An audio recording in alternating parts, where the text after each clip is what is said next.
Tepuk tangan yang luar biasa bagi Tuhan kami. Bapa dalam surga, dalam nama Tuhan kita Yesus Kristus, Allah yang kami sembah, Allah yang hidup, Allah yang setia, Allah yang tidak pernah meninggalkan perbuatan tangannya, Allah yang senantiasa ada dalam setiap keberadaan kami, Allah yang tidak pernah terlambat menolong umatnya. Segala kesempurnaan menjadi milikmu, segala kebaikan berasal daripadamu. Kami berterima kasih kembali kami datang di minggu yang kedua di bulan Juni ini.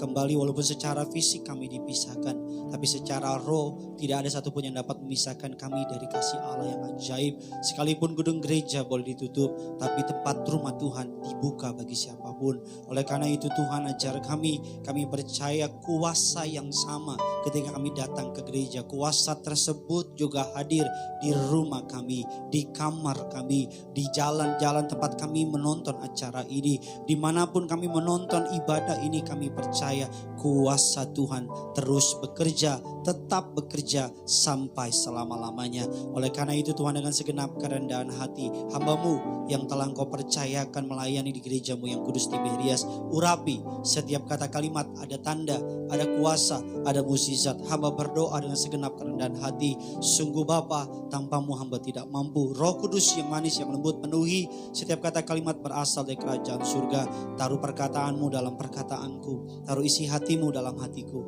taruh kerinduan-Mu dalam kerinduanku, agar sungguh siapapun telinga yang mendengar, setiap mata yang melihat, setiap mereka pasti diberkati. Bersama dengan umat-Mu kami mematahkan, menghancurkan setiap kuasa kegelapan, gangguan sinyal, jaringan apapun itu tidak berkuasa. Roh-Mu yang kudus mengambil alih, kuasa dari Yesus tutup bungkus setiap kami semua. Di dalam nama Tuhan Yesus Kristus, setiap kita yang siap diberkati firman Tuhan dengan bangga, sama-sama kita katakan, kita kasih tepuk tangan yang luar biasa bagi Tuhan kita. Silakan duduk kembali saudara. Haleluya, puji Tuhan. Senang sekali saya bisa kembali melayani saudara dalam ibadat live streaming Gereja Tiberias Indonesia minggu kedua di bulan Juni 2020. Pak Pendeta, kapan gereja kembali buka secara offline, secara fisik? Sabar saudara, karena kita perlu berhati-hati saudara. Karena kalau mall dibuka, kantor dibuka, dan sebagainya dibuka, itu dasar pertimbangannya adalah ekonomi. Karena roda ekonomi harus berputar. Tapi kalau gereja dibuka, tidak boleh pertimbangannya karena ekonomi. Gereja dibuka, dasar pertimbangannya adalah bukan karena ekonomi. Gereja dibuka, dasar pertimbangannya adalah karena jiwa, karena kasih. Maka gereja harus dibuka. Jadi kalau nanti gereja dibuka, percayalah, kami telah memikirkan prosedur-prosedurnya. Kami terus menimbang hari-hari ini para pengurus gereja. Kami buka telinga, buka mata, menonton banyak berita. Bahkan bertanya dengan para jemaat Tuhan yang bekerja di pemerintahan, kalau nanti saudara, kalau nanti gembala sidang memutuskan dalam doa, dalam perenungan, dan dalam masukan-masukan dari berbagai hal, berbagai orang, saya mohon saudara untuk mengikuti prosedur yang telah disiapkan. Saya mohon saudara untuk tidak dalam tanda kutip sombong rohani dengan berkata, ya Pak Pendeta pokoknya gak usah takut, Tuhan pasti jaga. Saya percaya Tuhan Yesus pasti jaga. Buktinya apa? Sampai hari ini saudara saya tetap ada. Tapi nanti kalau gereja sudah dibuka, peraturan-peraturan yang telah dibuat oleh sinode, yang telah diambil dari pemerintah, dari WHO, saya mohon untuk saudara bisa mengikutinya. Saya akan belajar, kita akan belajar firman Tuhan. Siapkan pulpen saudara, siapkan catatan saudara, nyalakan rekaman saudara, karena saya percaya firman Tuhan berkuasa memberkati kehidupan setiap kita. Yang percaya katakan amin.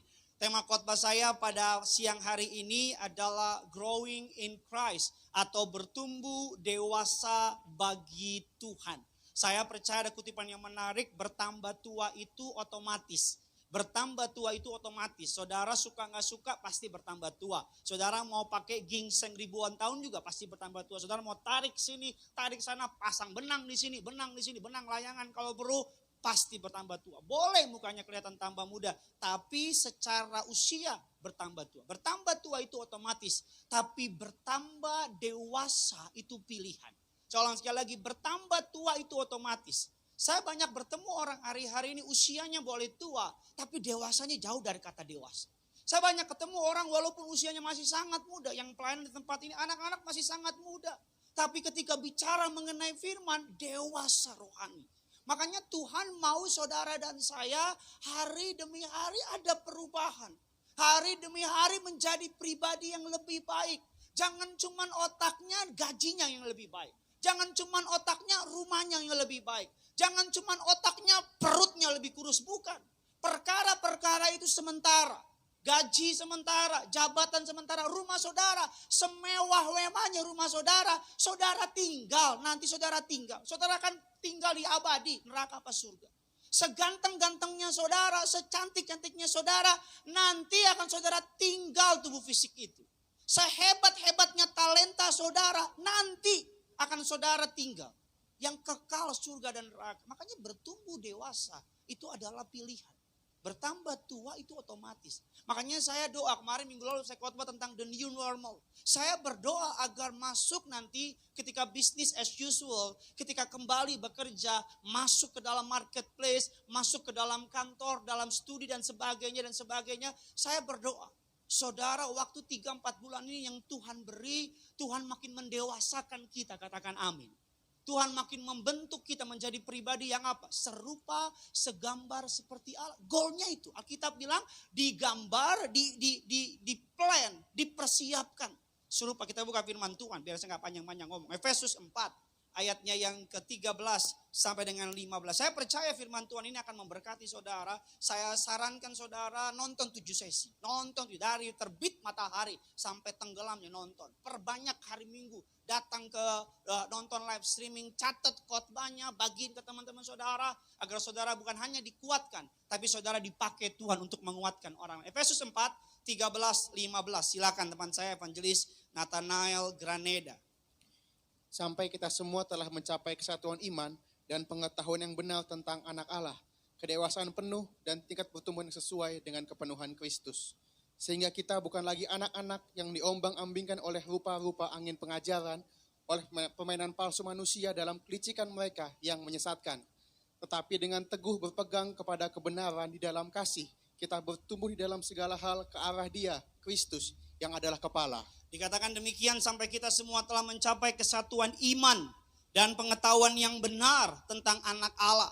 Kedewasaan penuh. Sama-sama bilang sama saya, kedewasaan penuh. Alkitab katakan apa? Dikatakan ayat yang ke-15, dikatakan tetapi dengan teguh berpegang. Hal ini penting. Hari-hari ini saudara dan saya dengan teguh berpegang kepada kebenaran di dalam kasih. Bertumbuh dalam segala hal ke arah siapa saudara? Ke arah Dia yang adalah kepala, Kristus. Supaya apa? Sehingga kita bukan lagi anak-anak yang apa? Diombang-ambing oleh rupa-rupa angin pengajaran. Oleh permainan palsu manusia. Dalam kelicikan mereka yang menyesatkan. Tuhan mau saudara dan saya bertumbuh dewasa. Ini bicara Tuhan mau karakter saudara makin diubahkan. Tadi ada jemaat mention saya diberkati sama kata-kata dia demikian. Melihat karakter Kristus dalam pribadi pendeta Pariaji. Saya mengikuti pendeta Pariaji semenjak saya masih kecil. Sampai menikah punya anak. Saya melihat karakter Kristus dalam pribadi Pariaji. Senang kata-katanya. Karakter Kristus. Jadi itu yang harus kita kejar. Kepenuhan di dalam Dia. Kejar uang itu nanti. Karena kalau saudara mengejar kepenuhan dalam Kristus, uang otomatis kita bilang jikalau dia ditinggikan, maka dia akan menarik banyak hal datang kepada saudara. Tadi saya di jemaat mention, saya bilang saya diberkati. Dia melihat karakter Kristus dalam pribadi pendeta Pariaji. Doa saya, saudara bisa melihat karakter Kristus dalam pribadi saya. Saudara bisa melihat karakter Kristus dalam suami saudara. Saudara bisa melihat karakter Kristus dalam rumah tangga saudara, dalam istri, dalam anak. Saudara bisa melihat karakter Kristus dalam para pelayan Tuhan. Doa saya agar orang melihat saudara bukan lagi melihat manusia, tapi melihat Kristus dalam diri saudara. Katakan amin. Apa sih karakter Pak Pendeta? Karakter adalah sikap batin yang mempengaruhi tingkah laku di luar. Karakter adalah sifat batin yang mempengaruhi tingkah laku di luar. Terbentuk melalui kebiasaan yang dilakukan berulang-ulang. Itu karakter, habit. Makanya orang, saya ulang sekali lagi, sikap batin yang mempengaruhi tingkah laku di luar. Itu karakter. terbentuk melalui kebiasaan yang dilakukan berulang-ulang. Bahkan ada kutipan yang menarik, dikatakan perhatikan perkataanmu. Karena itu akan menjadi sikap saudara. Perhatikan sikap saudara. Karena itu akan menjadi karakter saudara. Perhatikan karakter saudara. Karena akan menjadi masa depan saudara. Kalau ingin punya masa depan yang bagus, perhatikan karakter saudara. Kalau pengen punya karakter yang bagus, perhatikan sikap yang saudara pupuk. Kalau pengen punya sikap yang bagus, perhatikan apa yang masuk di otak. Karena masuk di otak akan keluar. Kalau mundur lagi sampai hilang saya. Ya kan saudara, perhatikan karakter. Makanya Tuhan lebih suka bekerja inside out. Kalau manusia sukanya out dulu, baru inside. Manusia yang penting apa yang tampak di mereka. Makanya lihat cowok, ganteng ya. Gak peduli walaupun dia ngaco dan segala macam. Cantik ya. Mobilnya keren ya. Karena hanya terpesona dengan yang tampak di luar. Padahal Tuhan bekerja dari dalam. Karena ketika yang dalam benar, yang luar pasti benar. Katakan amin. Dikatakan makanya ketika kebiasaan menjadi habit, disebut itu namanya karakter. Orang yang suka marah disebut jadi apa? Pemarah. Orang yang suka nipu disebut jadi apa? Penipu. Orang yang suka ramah. Wah, kemana-mana ramah dia. Kita bilang itu orang peramah ya. Bukan peramal, peramah. Itu orang ramah banget deh. Ketemu orang senyum, gak ada orang aja senyum. Itu jangan-jangan gila. Bukan ramah gitu. Nah, kita akan masuk dalam inti khotbah saya saudara. Kita akan masuk ada 3 golongan manusia yang digolongkan oleh para teolog saudara. Digolongkan oleh para teolog, dikatakan golongan manusia yang pertama adalah manusia alamiah atau natural man atau manusia yang belum lahir baru. Ini manusia yang tidak peduli kepada Tuhan. Manusia yang semau gua. Manusia yang tidak percaya akan adanya yang namanya heaven and hell. Neraka dan surga. Ini manusia alamiah, natural man. Yang mereka berpikir, ya gak ada Tuhan. Mereka berpikir Tuhan ada karena manusia mengada-ngadakannya. Golongan yang kedua adalah manusia duniawi. Atau saya sebut dengan istilah carnal man, istilah teologianya. Atau istilahnya Kristen kanak-kanak. Dasar firmannya apa? Silakan 1 Korintus 3 ayatnya yang ke-1. Dan aku, saudara-saudara, pada waktu itu tidak dapat berbicara dengan kamu seperti dengan manusia rohani, tetapi hanya dengan manusia duniawi yang belum dewasa dalam Kristus. Sekali lagi silakan. Dan aku, saudara-saudara, pada waktu itu tidak dapat berbicara dengan kamu seperti dengan manusia rohani, tetapi hanya dengan manusia duniawi yang belum dewasa dalam Kristus. Yang belum dewasa dalam Kristus. Manusia duniawi, Kristen kanak-kanak. Udah terima Yesus? Sudah. Sudah dibaptis? Mungkin. Rajin ke gereja? Betul. Tapi saya mau bilang, rajin ke gereja tidak menjadikan saudara dewasa rohani. Saudara lahir di garasi bukan berarti saudara mobil. Saudara suka ke istana negara bukan berarti saudara presiden. Saudara suka pergi kemana itu.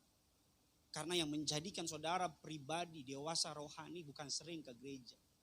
Tapi membuat saudara apakah engkau mengerti, memahami dan menjadikan firman Tuhan itu sebagai kehidupan, gaya hidup saudara. Dikatakan yang ketiga, ini yang ingin saya bahas. Yang ketiga adalah manusia, apa saudara? Rohani, bukan manusia serigala, bukan saudara. Manusia rohani atau spiritual man. 1 Korintus 2, 15-16.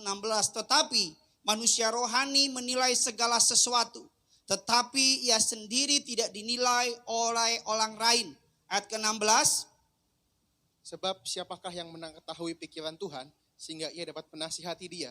Tetapi kami memiliki pikiran Kristus. Dikatakan apa perbedaan antara manusia duniawi. Saya nggak bahas manusia nature man. Karena itu bukan, saya percaya saudara yang menonton streaming ini. Saya percaya saudara orang yang percaya sama Tuhan. Walaupun mungkin apa bagimu Tuhan itu pandangannya berbeda-beda. Tapi yang saya bahas ada yang kedua, manusia bayi rohani, kanak-kanak Kristen kanak-kanak. Yang mau saya bahas adalah dewasa rohani. Apa perbedaannya Pak Pendeta? Kalau bayi rohani, pikirannya dalam otaknya jeleknya sih apa? Jeleknya buat saya apa sih? Itu bayi rohani. Jeleknya apa sih? Misalnya kita bilang, lo jangan ngerokok. Ngerokok itu nggak bagus. Dia bilang, jeleknya apa sih rokok buat gua? Uang-uang gua, mulut-mulut gua, kecuali gue punya mulut tuh buat ngebul. Jantung-jantung gua, paru-paru gua, itu manusia bayi rohani. Kalau dia bilang, lu jangan suka ke diskotik. Lah, apa jeleknya sih? Badan-badan gua yang joget, gua yang capek, gua yang war bensin, kok lo yang repot? Itu manusia bayi rohani. Saudara, dia pikir kalau gua nggak rugiin orang lain, lo jangan ngomong. Dia pikir kalau gua nggak ganggu lo jangan ngoceh. Dia pikir kalau orang lain uang-uang gue, urusan gue bukan urusan lo. Itu bayi rohani. Suatu hari ada seorang pelayan Tuhan, bukan di Tiberias, di mana? Di Hong Kong atau di Zimbabwe, saya nggak tahu. Udah pelayanan bagus-bagus. Terus dengar cerita, ternyata masih ngerokok, masih suka aneh-aneh. Panggil. Kan sebagai leader harus panggil. Sini, saya dengar kamu udah pelayanan, udah bagus pelayanan. Ketemu orang shalom, anak kecil di shalom, orang lain gak masuk di shalom juga. Pokoknya rajin, keren. Leadernya bilang, saya dengar kamu masih ngerokok. Saya dengar kamu masih suka aneh-aneh. Oh, emang gak boleh? Kan yang penting saya ke gereja. Yang penting kan saya melayani. Jadwal yang Bapak kasih saya ikutin. Oh, gak boleh. Tersinggung. Bukan tinggalin rokok. Bukan tinggalin yang aneh, tinggalin pelayanan. Itu bayi rohani. Harusnya yang ditinggalin rokoknya. Harusnya yang ditinggalin apa saudara? Yang aneh-anehnya. Bukan pelayanan yang ditinggalin. Tersinggung. Bayi rohani itu apa cirinya? Tersinggung. Dikit-dikit marah. Saya kan pelayanan suka rela. Kalau saya suka saya rela. Kalau nggak suka saya nggak rela. Tawa kayak apa gitu. Iya kan saudara, tersinggung. Itu bayi rohani. Nanti nih, kalau ibadah udah mulai lagi, udah mulai seperti biasa. Nanti kalau ada yang kasih termogan di sini diukur, langsung apa ini? Ini kepala-kepala gue, jangan lo pegang-pegang. Gak boleh. Kalau disuruh antri, jemaat cuma bisa bangkunya 50%, jangan marah. Kalau saudara datang terlambat, jangan bilang, saya dari Tiberias belum ada, saya sudah ada. Apakah dia Yesus? Ya kan, jangan marah nanti kalau disuruh, kalau dia bilang tidak boleh salam-salaman, walaupun saudara pengen salam, dan saudara ketemu pendeta, Pak Pendeta, terus pendeta bilang begini, sombong. Itu bayi rohani. Nggak disenyumin marah, nggak dilayanin marah. Saya mau bilang ya, orang yang dewasa rohani itu pikirnya tuh bukan jelek. Kalau orang bayi rohani, jeleknya apa sih? Kalau dewasa rohani pikirannya apa? Baiknya apa? Apa yang baiknya buat saya? Apakah ngerokok baik buat saya? Apakah saya sudah pelayanan pakai jas pelayanan, pakai jubah choir, diri di mimbar, tapi aku masih hidup ngaco? Apakah itu baik buat saya? Itu dewasa rohani. Pikirannya apa yang penting buat Kristus. Bukan bicara dosa atau tidak dosa. Tapi konsep pemikirannya, apakah Tuhan disenangkan dengan perbuatan saya?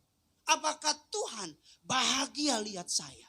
Apakah Tuhan bangga lihat saya? Apakah pelayanan saya ini, apakah hidup saya ini menjadi dupa yang harum buat dia? Itu dewasa rohani. Suatu hari ada orang Batak, pemberkatan anak, maju ke depan. Karena orang Batak kan kasih nama anak kan suka aneh-aneh. Ada jemaat telepon saya, Pak tolong doain. Anak saya sakit. Saya tanya siapa nama anaknya? Cristiano Ronaldo. Hah? Saya tolak dusta, bener sudah Cristiano Ronaldo. Anak kedua siapa? Marco van Basten. Dan ini winning 11 atau gimana saya bilang. Jangan-jangan FIFA 2020. Online lah kita lah online. Nama anak pemain sepak bola. Kan zaman sekarang kan nama kadang-kadang kan aneh-aneh gitu. Atau ke barat-baratan. Jadi pendetanya turun dari mimbar. Berkati anak. Kami menyerahkan anak ini dalam nama Bapa, Putra, dan Kudus. Anak ini, pendetanya lupa siapa nama anaknya. Anak ini, dia lupa. Mau naik ke mimbar lagi malu. Kami menyerahkan dalam nama Bapa, Putra, Kudus. Nama anak ini dengan harapan bapaknya ngerti sebut nama anaknya. Nama anak ini, dia diam lagi. Dia ulang lagi, menyerahkan dalam Bapa, Putra, nama anak ini adalah, bapaknya baru ngeh. Ini pendeta lupa nama anaknya. Ini bapaknya bisikin ke pendetanya. Di roknya. Pendetanya bilang, masa namanya di roknya sih? Dia ulang lagi, dalam nama Bapa, Putra, Kudus, nama anak ini adalah, bapaknya sebut lagi, di roknya. Masa roknya? Ulang lagi, dalam nama Bapa, nama anaknya adalah, bapaknya bilang, di rohnya. Oh ya udah disebut. Di roknya jadi warga suruh. Bapaknya marah langsung keluar gereja. Bapaknya bilang, kok kan bapaknya bilang di roknya. Maksud saya nama anak saya tulis di roknya. Nama anaknya Intan Purmatasari. Saya tulis di rok. Gak lucu ya? Apa tidak mengerti? Makanya dengar firman jangan sambil makan babi. Maksud nama anaknya kan orang Batak gitu kan. Kalau penyerahan anak, nama anaknya suka dijahit. Ngapain juga saya jelasin sama saudara. Yaudah itulah. Ngapain juga habisin waktu saya jelasin sama saudara. Kalau manusia, saya mau bilang ya, Alkitab bilang, ya saudara ya, Alkitab yang bilang, bukan saya ya. Alkitab bilang, kita lihat firman Tuhan, kita masuk lebih dalam 1 Korintus 3, ayat yang pertama dan keempat, silakan. Dan aku, saudara-saudara, pada waktu itu tidak dapat berbicara dengan kamu seperti dengan manusia rohani, tetapi hanya dengan manusia duniawi yang belum dewasa dalam Kristus. Sudah yang kuberikan kepadamu bukanlah makanan yang keras, sebab kamu belum dapat menerimanya. Dan sekarang pun kamu belum dapat menerimanya, karena kamu masih manusia duniawi. Sebab jika di antara kamu ada iri hati dan perselisihan, bukankah hal itu menunjukkan bahwa kamu manusia duniawi dan bahwa kamu hidup secara manusiawi? Ayat yang keempat, karena jika seorang berkata aku dari golongan Paulus dan yang lain berkata aku dari golongan Apolos, bukankah hal itu menunjukkan bahwa apa? Kamu manusia duniawi yang bukan rohani. Yang bukan rohani. Apa perbedaan bayi rohani dan dewasa rohani? Ambil pulpen saudara, catat. Yang pertama berdasarkan dalam 1 Korintus 3, 1 dan 4. Bayi rohani hanya mau susu, bukan makanan keras. Cari firmannya tuh yang menyenangkan telinga. Cari pengajarannya tuh yang enak buat dia. Giliran bicara mengenai promosi, amin. Giliran bicara mengenai diberkati, yes. Giliran bicara mengenai yang namanya kaya, harta-harta dunia, yes. Tapi giliran pendeta bahas mengenai kekudusan, langsung begini. Pendeta nih old fashion, kudus. Mana bisa kudus zaman sekarang. Makanannya yang enak aja gitu. Saya mau bilang sama saudara ya, kalau saudara jadi Kristen puluhan tahun tapi masih model seperti ini, saya beri nama bayi rohani. Karena kalau bayi rohani itu maunya cuma apa? Maunya cuma disuapin. Kalau dia suka sama makanan, dia ambil. Anak saya, saudara, kalau dikasih makan, begini nih. Ya, kadang-kadang kalau lagi makan, saya ambil makanan, mamanya panggil, "Pak, ini gak mau makan, Pak." "Cuci, Papa." Ya kan, ambil makanan, saya gini nih, gini, pesawat terbang. Depan dia, Tintin, buka.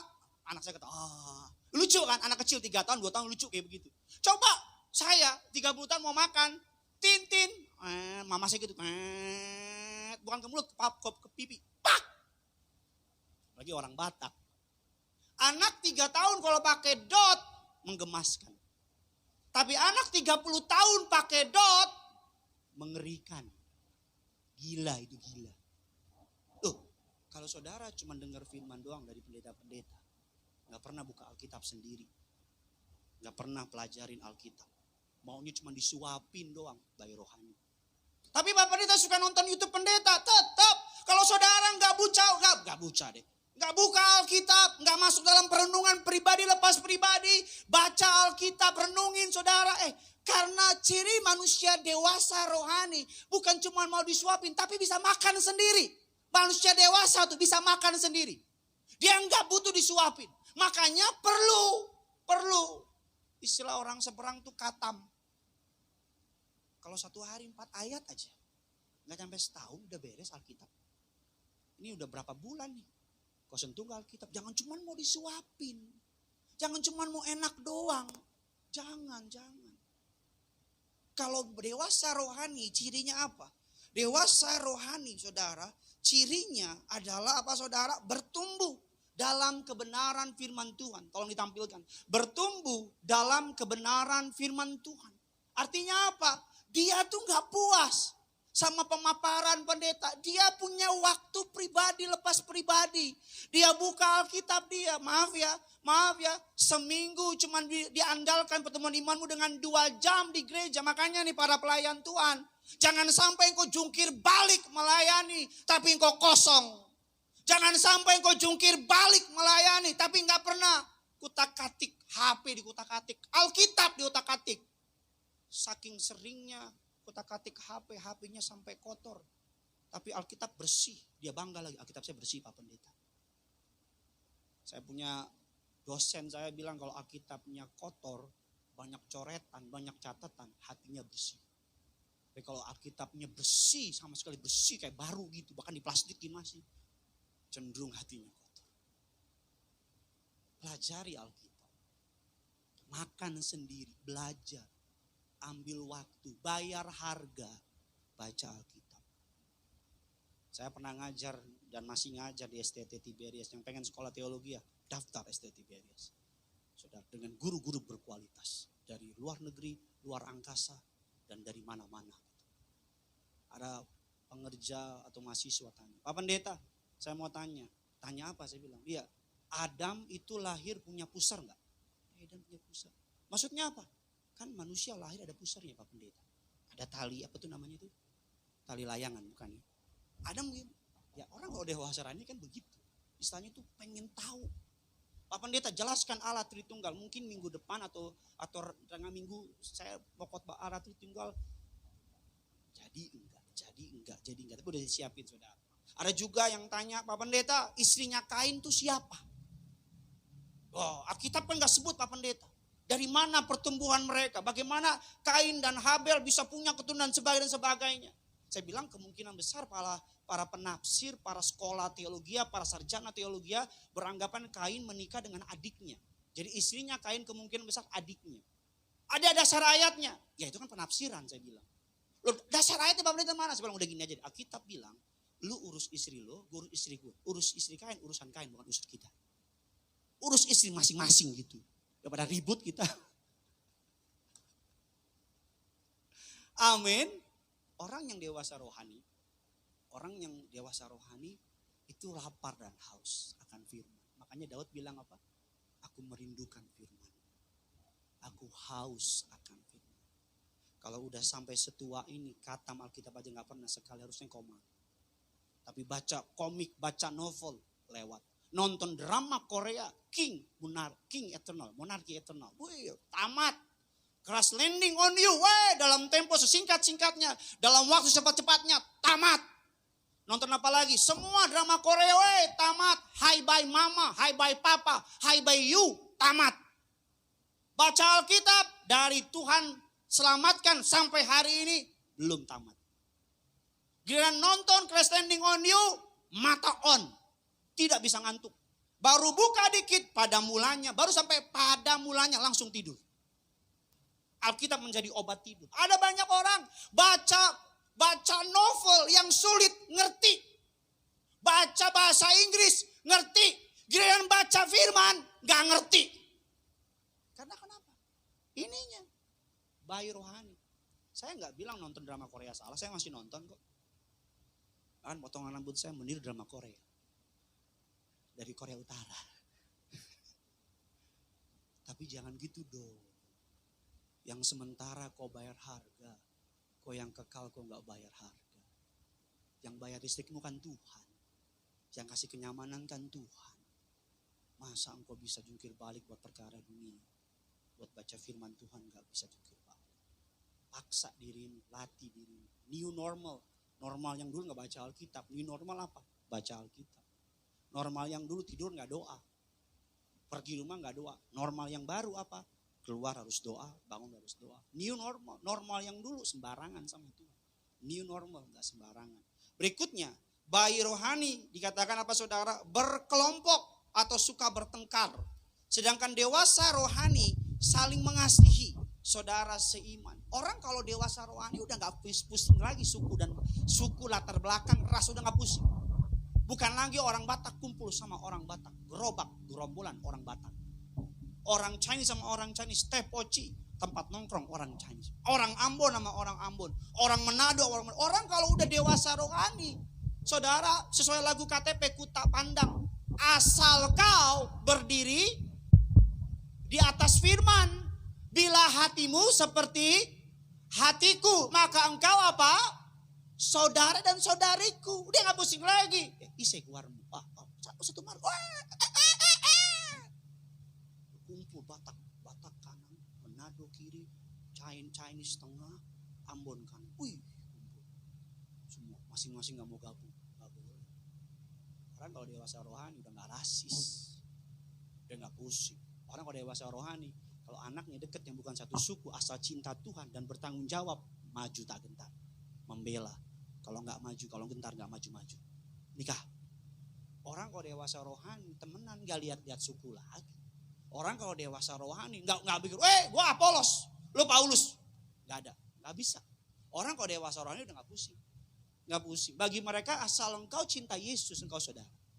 Asal engkau mengasihi Kristus, engkau saudara.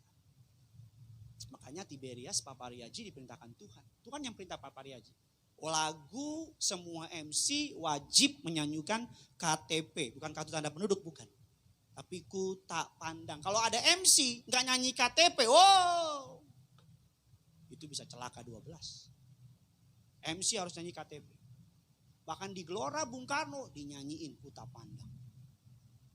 Papariaji, makanya pendeta di Tiberias, saudara mau cari yang Chinese, ada dari Hong Kong, pendeta Sandy Iskandar, lengkap. Kurang Chinese lagi, langsung dari Macau, Lukas Verdi. Ada saudara, dari yang, bisa pilih deh. Mau cari Ambon, lengkap Ambon. Mercio Patinama, Mario Marcelo Ambon. Mau apa lagi saudara? Dari Jawa banyak, tinggal pilih. Ada mas-mas di sini lengkap. Gembala saudara dan saya orang Jawa. Dari Padang, banyak. Ibu gembala orang Padang. Ini tim saya nih, buka rumah makan Padang. Lengkap. Dari Batak, apalagi Batak. Ada Pak Reformanda Pasaribu, Fernineto Sitanggang, Gideon Simanjuntak. Alek bukan orang Batak. Orang apa? Orang-orangan. Yang ketiga dikatakan, kita cepat saja. Apa perbedaan bayi rohani dan dewasa rohani? Bayi rohani itu berpusat pada manusia. Sentralnya tuh apa untungnya buat gue? Sentralnya tuh kalau gue pelayanan, gue dibayar berapa? Kalau gue ke gereja, Tuhan kasih apa ke gue? Pusatnya dia. Tapi kalau orang dewasa rohani, melayani, bukan disuruh lagi. Karena tahu diri, hidupnya dari Tuhan. Ke gereja, gak usah disuruh lagi. Karena dia sadar, Tuhan telah begitu baik sama dia. Ada satu penjelasan menarik mengenai kalau orang dewasa rohani berpusat kepada Allah, bukan kepada diri sendiri. Kristen dewasa rohani menjadikan Tuhan Yesus sebagai pusat kehidupan. Bukan menjadikan manusia sebagai pusat kehidupan. Di Alkitab, kata juru selamat ditulis sebanyak 37 kali. Tapi kata Tuhan ditulis 7.736 kali. Artinya apa Pak Pendeta? Kalau saudara cuma menjadikan Tuhan sebagai juru lawat, saudara kalau saudara sakit saudara cari Tuhan, dia cuma juru rawat. Kalau saudara cari Tuhan supaya tokomu diselamatkan, tokomu diberkati, kau jadikan dia cuma sekedar juru berkat. Kalau saudara cuma supaya Yesus menjadikan saudara supaya saudara nggak dibakar di api neraka, dia cuma jadi namanya juru selamat doang. Tapi Tuhan mau bukan sekedar itu. Itu semua benar tapi nggak lengkap. Juru berkat benar, juru selamat benar, juru apa lagi? Juru pelindung benar, tapi nggak lengkap. Ada satu gambar tentang orang buta dan gajah. Ini orang bayi rohani seperti ini, orang buta dan gajah. Kalau nampilkan gambarnya. Ada 4 orang buta yang memegang seekor gajah. Dan mereka buta. Yang depan memegang belalai gajah dan berkata, dipegang belalai, wah ini ular besar. Yang berikutnya megang kaki gajah. Mereka berkata, actually not, bukan. Ini adalah kayu. Ini adalah pohon yang besar. Dan berikutnya dia pegang belalainya, pegang badannya yang berkata, kayaknya bukan deh. Ini kayak sebuah tembok atau sebuah kulit dan sebagainya. Yang belakang pegang buntutnya bilang, ini kayaknya tikus deh. Kalau saudara cuma mengenal Yesus sebagai juru selamat, juru berkat, itu gak salah sih. Mereka juga gak salah, tapi gak sempurna. Tapi gak lengkap. Makanya ketika gak diberkati tinggal di gereja. Makanya ketika ada masalah, lari dari Tuhan. Makanya ketika ditegur sama leadernya di pelayanan, ngomongin leadernya. keluar dari pelayanan. Makanya ketika gereja bicara tentang kekudusan, keluar cari pendeta yang gak bicara kekudusan. Pergi ke pendeta, Tuhan pakai ngomong kekudusan, cari lagi. Cari sampai tanpa disadari, semua gereja udah diputerin, semuanya ngomong kekudusan. Saya selalu bilang, berilah dirimu untuk ditegur oleh Tuhan. Hari-hari ini jangan gampang tersinggung gitu. Kalau ada rekan pelayan saudara yang ngingetin saudara, kamsia, terima kasih. Berikutnya, yang terakhir, dikatakan demikian, sarana pembentukan karakter, rekan saya bisa bantu saya, saudara Wida untuk maju ke depan. Sarana pembentukan karakter ilahi. Yang pertama, kuasa Roh Kudus, nggak bisa enggak. Yang dapat mengubah manusia menjadi pribadi yang totally different, menjadi pribadi yang berubah adalah kuasa Roh Kudus. Dikatakan demikian 2 Korintus 3:18, silakan. Dan kita semua mencerminkan kemuliaan Tuhan dengan muka yang tidak berselubung. Dan karena kemuliaan itu datangnya dari Tuhan yang adalah Roh, maka kita diubah menjadi serupa dengan gambarnya dalam kemuliaan yang semakin besar. Dan karena kemuliaan itu datangnya dari Tuhan yang adalah Roh, maka kita diubah menjadi serupa dengan gambarnya. Yang mengubahkan orang pertama, sarana yang membentuk karakter ilahi, yang menjadikan saudara menjadi dewasa rohani adalah apa? Kuasa Roh Kudus. Makanya seringkali kalau saudara suka dengar Ibu Gembala sidang berkhotbah, beliau minta Roh Kudus tuntun, Roh Kudus pegang langkah, Roh Kudus pelihara. Sarana pembentukan rohani yang berikutnya adalah melalui firman Tuhan. Segala tulisan yang diilhamkan Allah memang bermanfaat untuk mengajar, menyatakan kesalahan, untuk memperbaiki kelakuan, dan untuk mendidik orang dalam kebenaran. Dan dengan demikian tiap-tiap manusia kepunyaan Allah diperlengkapi untuk apa? Setiap perbuatan baik. Jadi kalau saudara ingin punya karakter rohani, yang pertama apa? Roh Kudus. Roh Kudus telah dijanjikan kepada saudara untuk membentuk karakter saudara. Saudara yang tadinya pemarah, pelan, tapi pasti menjadi orang yang gak marah karena Roh Kudus. Tapi Roh Kudus saja akan menuntun saudara untuk apa? Rajin baca Alkitab. Ketika saudara baca Alkitab, Roh Kudus akan menerangi firman Allah. Roh Kudus akan menuntun saudara kepada satu pribadi namanya Yesus. Roh Kudus punya tugas memfollow up pekerjaan Yesus. Roh Kudus punya tugas untuk mengingatkan, menginsapkan, menobatkan. Dan Roh Kudus biasanya seringkali pakai apa? Firman. Makanya ketika saudara dipenuhi oleh Roh Kudus, pasti punya kebiasaan yang baru, gak pernah berubah. Itu apa? Firman. Jadi kalau ada orang ngaku penuh Roh Kudus tapi gak pernah buka Alkitab, penipu. Kalau ada orang ngaku penuh Roh Kudus tapi malas baca Alkitab, pembohong. Kok tegas banget Bapak? Memang tegas lah. Karena Roh Kudus pasti menuntun kita kepada satu pribadi, yaitu Kristus. Dan Kristus hanya ditemui melalui firman-Nya. Gak ada yang lain. Dan melalui firman kebenaran itu Kristus akan dinyatakan. Ketika saudara baca Alkitab, Roh Kudus akan menerangi firman Tuhan. Dan saudara jadi ngerti. Oh iya. Oh saya harus ngampunin. Saya harus kuat. Saya gak boleh iri. Saya gak boleh mata duitan. Saya gak boleh zina cabul. And so. Dan seterusnya. Allah rindu berbicara kepada kita. Melalui apa? Firman-Nya. Ayo bangun kebiasaan baru dan new normal. Dengan apa? Cinta Alkitab. Gerakan membaca Alkitab kembali. No Bible, no breakfast. Itu kata Billy Graham. Gak akan pernah ini mulut makan makanan dunia sebelum makan rohani. Ini mulut gak akan terima apapun sebelum terima perjamuan kudus, sebelum terima tubuh darah Yesus, sebelum diurapi, baru saya makan. Itu namanya prinsip. Itu new normal. Kalau dulu pernah lakukan dan engkau gak lakukan lagi, bertobatlah dan mulai lakukan lagi. Sebelum tidur gak akan pernah bisa tidur sebelum buka Alkitab. Kalau hari Minggu gak ke gereja, badan kayak rasanya gimana gitu. Karena bukan gereja yang butuh kita yang butuh gereja. Yang berikutnya dikatakan demikian, Roma 12 ayat yang kedua. Dikatakan metamorfo. Ketika ada Roh Kudus, ketika Roh Kudus itu menuntun kita kepada, dengar baik ya, ini memberkati saudara, saya juga diberkati. Ketika ada Roh Kudus mengarahkan kita kepada firman, maka kita menjadi apa? Metamorfo, berubah. Yang tadinya jijik seperti ulat, menjijikan, gak ada yang mau mendekat. Karena karakter kita dusta, nipu, pemarah, pembohong, pokoknya gak menarik. Tapi dengan Roh Kudus, dengan firman, kita diubah menjadi indah. Seperti apa? Butterfly, kupu-kupu, warnanya banyak. Itu kan metamorfo. Orang yang kenal saya dari dulu, saya kemarin di DM sama teman SMA saya. Kalimat pertama dibilang, sorry ganggu, ini beneran bontot. Saya bilang, iya. Bontot anak SMA ini? Iya. Bontot begini. Iya. Lu beneran bontot? Iya. Masa Brad Pitt?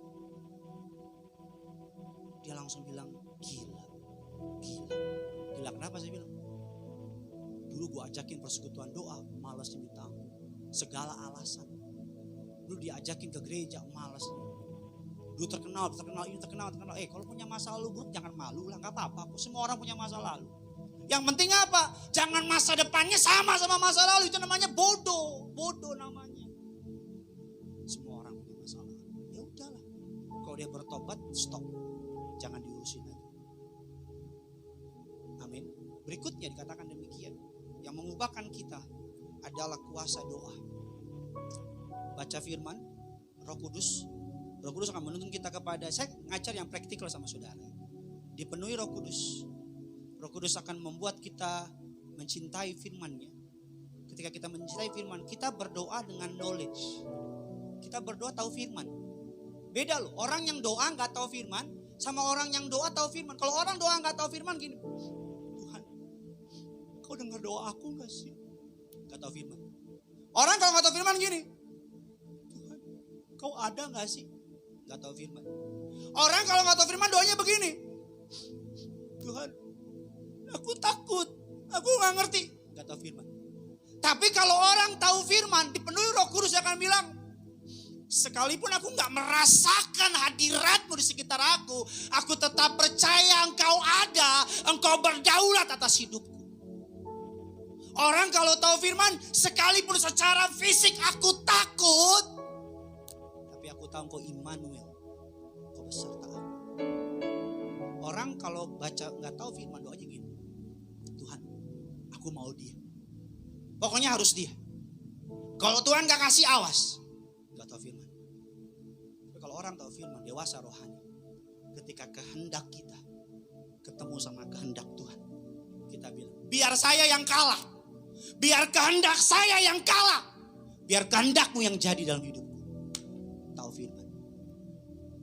Dewasa rohani.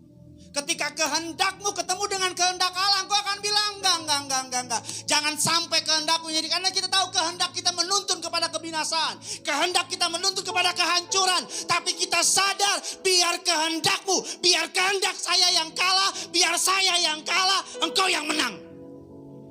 Tahu firman. Saya speak to your spirit. Saya gak bicara kepada your knowledge. I speak to your spirit, kepada roh yang Tuhan karuniakan kepada setiap penonton di tempat ini, kepada setiap pendengar. Ketika kehendak-Mu bertemu dengan kehendak Allah, bilang sama Tuhan, biar aku yang kalah, tapi Tuhan yang menang.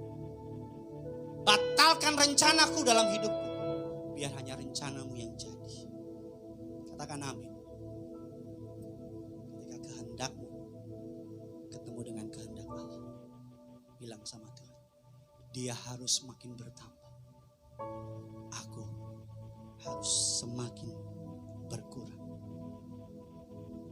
Amin. Yang ketiga, yang terakhir, bagaimana cara Tuhan membentuk kita? Sudah dikasih kode, sudah 40 menit. Melalui kesulitan hidup. Kejadian 50 ayat yang ke-20, memang kamu telah merekakan yang jahat terhadap aku, tapi Allah telah merekakan itu kebaikan, dengan maksud melakukan seperti yang terjadi sekarang, yaitu memelihara hidup suatu bangsa yang besar. Roma 8, 28, 29. Kita tahu sekarang bahwa Allah turut bekerja dalam segala sesuatu untuk mendatangkan kebaikan bagi mereka yang mengasihi Dia, yaitu bagi mereka yang terpanggil sesuai dengan rencana Allah.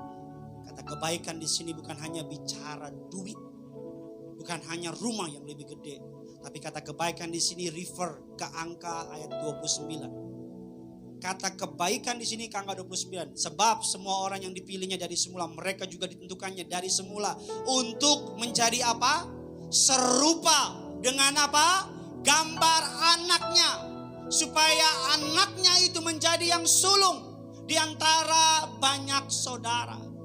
Goal kerajaan surga membuat engkau serupa dengan Kristus. Makanya apa? Sakit prosesnya. Kalau diajar gak mau, Tuhan hajar kita. Kalau diingetin sama firman gak mau, diajar gak mau, Tuhan hajar kita. Kalau dibentuk gak mau, Tuhan benturin kita. Supaya kita bertobat. Minggu lalu saya bilang anugerah yang meremukkan.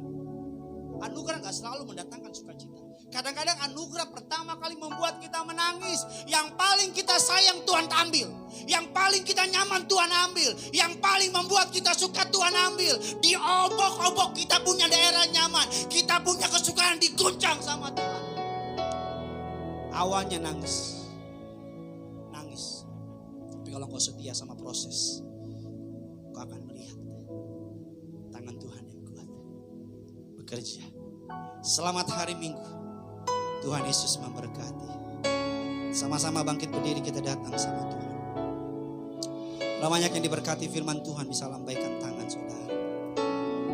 Haleluya.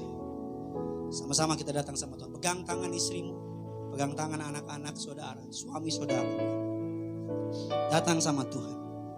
Tutup mata saudara. Haleluya. Ini doa kami Tuhan. Bagaikan bejana siap dibentuk, demikian hidupku di tangan-Mu. Dengan urapan kuasa Roh-Mu, ku dibaharui selalu. Jadikan ku Allah dalam rumah-Mu. Inilah hidupku di tangan-Mu. Bentuklah seluruh kehendak-Mu. Pakailah sesuai rencana-Mu. Sama-sama sambil angkat tanganmu, katakan. Ku mau seperti-Mu Yesus, disempurnakan selalu dalam segenap jalanku, memuliakan nama-Mu. Kita berikan tepuk tangan yang luar biasa. Katakan bagaikan bejana sama-sama. Bagaikan bejana siap dibentuk, demikian hidupku di tangan-Mu. Dengan urapan kuasa Roh-Mu, ku dibaharui selalu. Jadikan ku alat dalam rumah-Mu, dalam rumah-Mu. Katakan sama Tuhan, inilah hidupku di tangan-Mu. Bilang sama Tuhan, bentuklah kehendak-Mu. Pakailah sesuai rencana. Sama-sama katakan, ku mau seperti-Mu. Ku mau seperti-Mu Yesus, disempurnakan selalu dalam segenap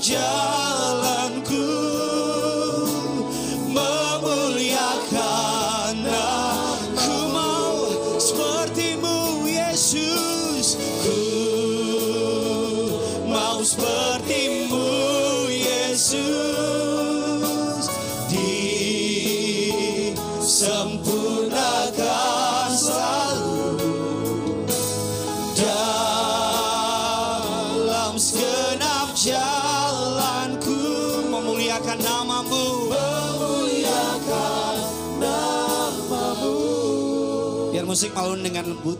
Biarkan saya pendeta Renol mengangkat lagu ini. Setiap saudara yang menonton, taruh tangan kirimu di dada, angkat tangan kananmu di hadapan Tuhan. Doa sama Tuhan.